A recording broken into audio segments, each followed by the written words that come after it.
ಮನೇಲಿ ಯಾರು ಬೇಗ ಎದ್ದೇ ಇಲ್ಲ. ಅಲ್ಲಿ ನೋಡಿದ್ರೆ ಕಾಫಿ ರೆಡಿ ಇದೆ, ಹೊಸ್ಲು ಪೂಜೆ ಆಗಿದೆ, ದೇವ್ರ ಪೂಜೆನೂ ಆಗಿದೆ.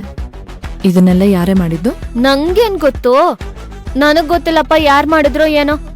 ನೀವೇ ಬಂದ್ಬಿಟ್ಟು ಎಪ್ಸಿ ನೀವೇ ಕೇಳ್ತಿದ್ದೀರಲ್ಲ. ಅಲ್ಲ, ಇದಕ್ಕೂ ಮುಂಚೆ ನಾನು ಈ ಕೆಲ್ಸನೆಲ್ಲ ಯಾವತ್ತಾದ್ರೂ ಮಾಡಿದ್ದೀನಾ? ಇನ್ನೇನು ನಿನ್ ದೆವ್ವ ಬಂದ್ ಮಾಡತ್ತಾ?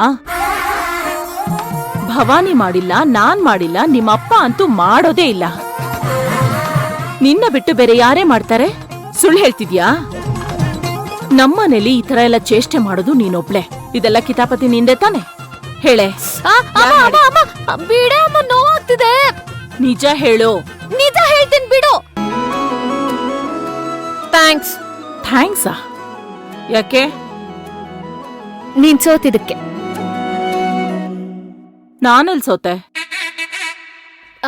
ನನ್ ಜೊತೆ ಮಾತೇ ಆಡೋದಿಲ್ಲ ಅಂತ ಹೇಳಿದ್ಯಲ್ಲ, ಈಗ ನನ್ನ ಬೈಯೋದಕ್ಕಾದ್ರೂ ಮಾತಾಡ್ಸ್ತಿಯಲ್ಲ.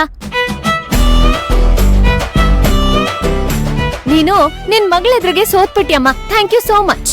ನೀನ್ ಈ ತರ ಚೇಷ್ಟೆ ಮಾಡ್ಬಿಟ್ರೆ ನಾನ್ ಇಂಪ್ರೆಸ್ ಆಗ್ಬಿಡ್ತೀನಾ?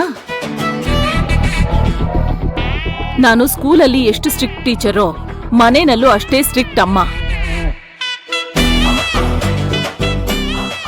ಹಾಗೆಲ್ಲ ನಾನ್ ಕನ್ವಿನ್ಸ್ ಆಗೋದಿಲ್ಲ. ಅಂದ್ರೆ ನಿಜವಾಗ್ಲೂ ನಾನ್ ನಿನ್ ಜೊತೆ ಪ್ರೀತಿ ವಿಶ್ವಾಸದಿಂದ ಮಾತಾಡ್ಬೇಕು ಅಂತಂದ್ರೆ, ನಿನಗೆ ನಿಮ್ಮಮ್ಮ ಬೇಕು ಅಂತಂದ್ರೆ ಈಗ್ಲೇ ಹೋಗಿ ವಸುಂಧರಾ ಅವ್ರ ಹತ್ರ ಕ್ಷಮೆ ಕೇಳು. ಅಮ್ಮ, ಅಮ್ಮ,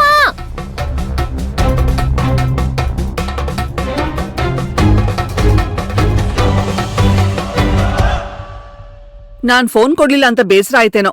ಅದ್ರಲ್ಲಿ ಬೇಜಾರೇನ್ ಬಂತು? ನೀನ್ ನನಗ್ ಫೋನ್ ಕೊಡಲ್ಲ ಅಂತ ನನಗ್ ಚೆನ್ನಾಗ್ ಗೊತ್ತು.